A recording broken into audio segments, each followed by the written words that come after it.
Hi guys, welcome to Filmy Heart Game Changer. గ్రాండియర్గా తీసిన political drama ఎంతవరకు ఎక్సైట్ చేసిందో, అసలు సినిమా ఎలా ఉందో ఇప్పుడు మాట్లాడుకుందాం. అసలు కొంచెం కూడా ఇంట్రెస్టింగ్గా లేదు సినిమా. ఎంట్రీ దగ్గర నుంచి స్క్రీన్ ప్లే, సీన్స్ అన్నీ కంప్లీట్ కమర్షియల్గానే రాసుకున్నారు, కానీ అస్సలు హై ఇవ్వలేదు. దిల్మో చెప్పాడు స్క్రీన్ ప్లే చాలా రేజీగా ఉంటుంది, చాలా ఎక్సైటింగ్గా ఉంటుంది మీకు అని. నిజమే, సినిమా సడన్గా స్టార్ట్ అయిపోతుంది, సడన్గా అన్నీ జరిగిపోతూ ఉంటాయి, హడావిడిగా అన్నీ జరిగిపోతూ ఉంటాయి, సడన్గా సినిమా అయిపోతుంది. ఎలాగా ఉంది సినిమా? మోస్ట్ డిస్టర్బింగ్ పార్ట్ ఏంటంటే లవ్ ట్రాక్. అసలు సినిమాకి లవ్ ట్రాక్ అవసరమే లేదు, హీరోయిన్ వల్ల అసలు ఏ ఉపయోగం లేదు, అనవసరమైన రన్ టైం తప్ప. రేసీ స్క్రీన్ ప్లే అంటే ప్లాట్ లైన్కి అవసరం లేని కథ అంతా రాసేసుకుని ఈవెంట్స్ వెంట వెంటనే పెట్టేస్తే రేసీ స్క్రీన్ ప్లే కాదు కదా. ప్లాట్లో ఉన్న కథ దాని స్క్రీన్ ప్లే. కథ ఎంత ఉందో ఆ కథ వరకే ఈవెంట్స్ జరగాలి, అప్పుడు రేసీ స్క్రీన్ ప్లే అవుతుంది. దాంట్లో ఎంత కథ ఉన్నా అది ఎక్సైటింగ్గా ఇంట్రెస్టింగ్గా ఉంటుంది. ఇంకో విషయం ఏంటంటే స్క్రీన్ ప్లేలో జరిగే ఈవెంట్స్, స్టోరీ స్టేజింగ్ అంతా చాలా రొటీన్ వేలో ఉంటుంది. హీరో విలన్ ఫేస్ ఆఫ్ అంతా చాలా రొటీన్ డ్రామా, అసలు ఎక్సెప్ట్ చేయదు. సెకండ్ హాఫ్లో ఒక్క దగ్గర తప్ప అంత ఇంట్రెస్టింగ్గా ఏమీ ఉండదు. యాక్టర్స్ ఎక్కువ మంది ఉన్నారు కానీ రైటింగ్లోనే వాళ్ళకి అంత ట్రాక్ లేదు, పర్ఫార్మెన్స్కి అంత స్కోప్ లేదు. మాస్ సీన్స్ కానీ ఫైట్ సీన్స్ కానీ ఏ హై ఇవ్వలేదు. మొత్తం చరణ్ పర్ఫార్మెన్సెస్, ఆయన డ్యాన్సులు, యాక్టింగ్ పొటెన్షియల్ మీదనే ఉంది తప్ప కథలో ఇంట్రెస్టింగ్ అండ్ ఎంటర్టైనింగ్ పార్ట్ ఏమీ లేదు. ఇంటర్వెల్ కూడా డీసెంట్‌గా ఉంది. మంచి ట్విస్టే అయినా అప్పటికే మూవీ మీద ఒపీనియన్ చేంజ్ అయిపోతుంది. దానివల్ల అక్కడొచ్చే ట్విస్ట్ కూడా టూ డ్రామాటిక్‌గా, కమర్షియల్‌గా అయిపోతుంది. ఇక సెకండ్ హాఫ్ ఎక్స్‌పెక్ట్ చేసిన routine commercial formula, Appanna flash back. చాలా సినిమాల్లో చూసేసిన సిమిలర్ సీన్స్, రొటీన్ డ్రామా అంతే. ఏమీ లేదు, అస్సలేమీ లేదు. యాక్చువల్‌గా మనం ట్రైలర్ చూసినప్పుడే చెప్పాం, అప్పన్న క్యారెక్టర్‌కి నత్తుంది, స్టామరింగ్ ఉంది గమనించండి అని చెప్పాను షార్ట్ వీడియోలో. ఫ్లాష్ బ్యాక్ అంతా అలా రన్ అవుతుంది. చెప్పాల్సిన విషయం ఏంటంటే అప్పన్న క్యారెక్టర్ అలా ఉంటుంది, ఇలా ఉంటుంది అని పొగిడేశారు. ఆఖరికి అక్కడ ఏమీ లేదు. అసలు ఆ క్యారెక్టర్‌కి అంత కనెక్ట్ అవ్వడానికి అంత డ్రామా లేదు, ఎమోషనల్ సీన్స్ పడలేదు, కాన్‌ఫ్లిక్ట్ బలంగా లేదు. ఉన్నది కూడా ఎన్నో సినిమాలు చూసేసి అయిపోయింది. ఇంక ఇంట్రెస్టింగ్‌గా ఏముంటది? ఇక ప్రీ క్లైమాక్స్, క్లైమాక్స్ కూడా ఎక్స్‌పెక్టెడే. ఒక డిఫరెంట్ క్లైమాక్స్ ఉంటుందేమో అని ఎక్స్‌పెక్ట్ చేశాను. బట్ అది కూడా లేదు. క్లైమాక్స్ కూడా ఎక్స్‌పెక్టెడే. అసలు అర్థం కాని విషయం ఏంటంటే ఒక కథ అనుకున్నప్పుడు దీంట్లో ఎక్సైట్ చేసే డ్రామా ఆర్ పాయింట్స్ ఏంటని ఆలోచిస్తే అందులో స్టోరీ చెప్పడానికి యూజ్ చేసే స్టేక్స్, స్టేజింగ్ తెలుస్తుంది కదా. మరి ఇందులో ఒక్క సీన్ కూడా ఎక్సైటింగ్‌గా లేదు. ఒక కాన్వర్జేషను, ఒక డైలాగ్ కూడా ఎక్సైటింగ్‌గా లేదు. విజిల్ వర్తీ కాదు. కనీసం ఎమోషనల్‌గా కూడా లేదు. ఎందుకంటే పొలిటికల్ డ్రామా అయ్యేసరికి ఒక విలన్ పాలిటిక్స్‌లో ఉంటే ఏం చేస్తాడు? హీరో వాడిని ఎదిరించడానికి ఏం చేస్తాడన్నది అందరికీ ఒక ఐడియా ఉంది. సో, ఆ డ్రామా ఎక్సైట్‌మెంట్‌ని క్రియేట్ చేయట్లేదు. ఒక కొత్త అన్నోన్ లాస్ గాని, లేదు లూప్ హోల్స్ గాని, అలాంటివి పట్టుకొని వాటి మీద డ్రామా క్రియేట్ చేసుంటే ఎంగేజింగ్‌గా ఉండేది. అప్పుడు హార్డ్ హిట్టింగ్ సీన్స్ పడేవి. I'm telling that. ఈ మధ్య కొన్ని సినిమాల విషయంలో కాలుతుందేంటంటే, కథ సరిగ్గా ఉండదు. దాన్ని ఇంట్రెస్టింగ్‌గా చెప్పడానికి ఓవర్ బడ్జెట్ పెడతారు. అది రికవర్ చేయడానికి టికెట్ రేట్లు పెంచేస్తారు.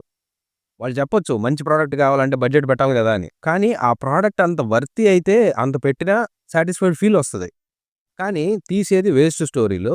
దానికొక middle class, lower middle class, normal audience వందలు వందలు పెట్టి చూడాలి. ఒకటి మాత్రం అర్థమైంది. సినిమాని చంపేస్తుంది, సినిమాని పడగొట్టేస్తుంది సినిమాని తీసేవాళ్ళే. సినిమా వాళ్ళే.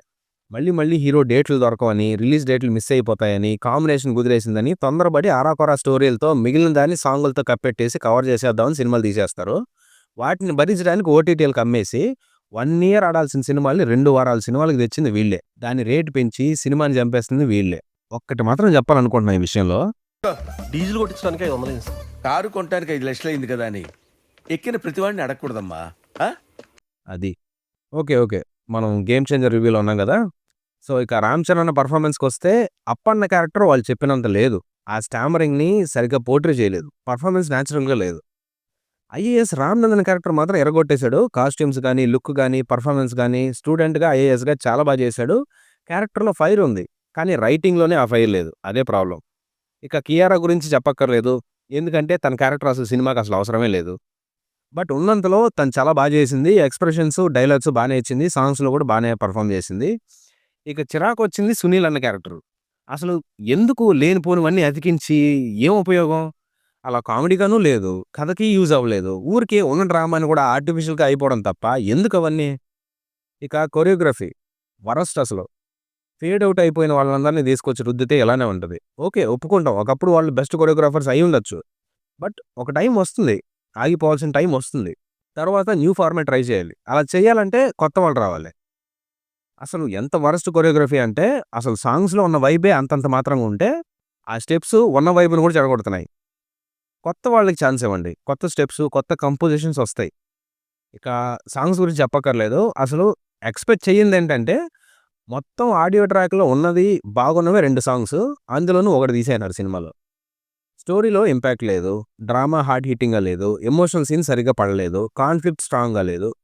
ఇంక యాక్టర్స్ ఎంత చేసినా ఏముంటది? స్ట్రాంగ్ సీన్సే లేనప్పుడు. ఆఖరికి క్లైమాక్స్ కూడా బోర్ కొట్టేస్తుంది.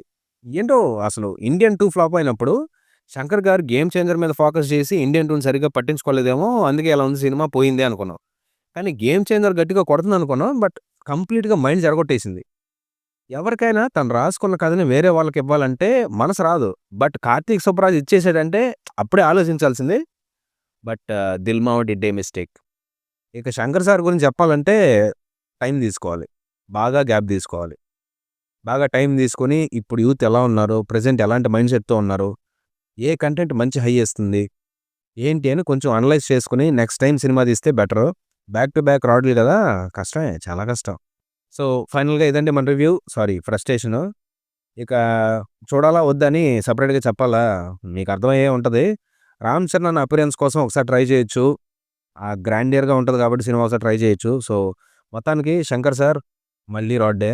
మరైతే రివ్యూ మీకు నచ్చుంటే, నా బాధ అర్థమై ఉంటే ఫ్రెండ్స్‌కి షేర్ చేయండి. లైక్ చేసి మీ ఒపీనియన్ కమెంట్ చేయండి. సినిమా చూసుంటే మీకేమనిపించిందో కమెంట్ చేసేయండి. సబ్స్క్రైబ్ చేసుకొని సపోర్ట్ చేయండి. Love you guys. See you in the next video.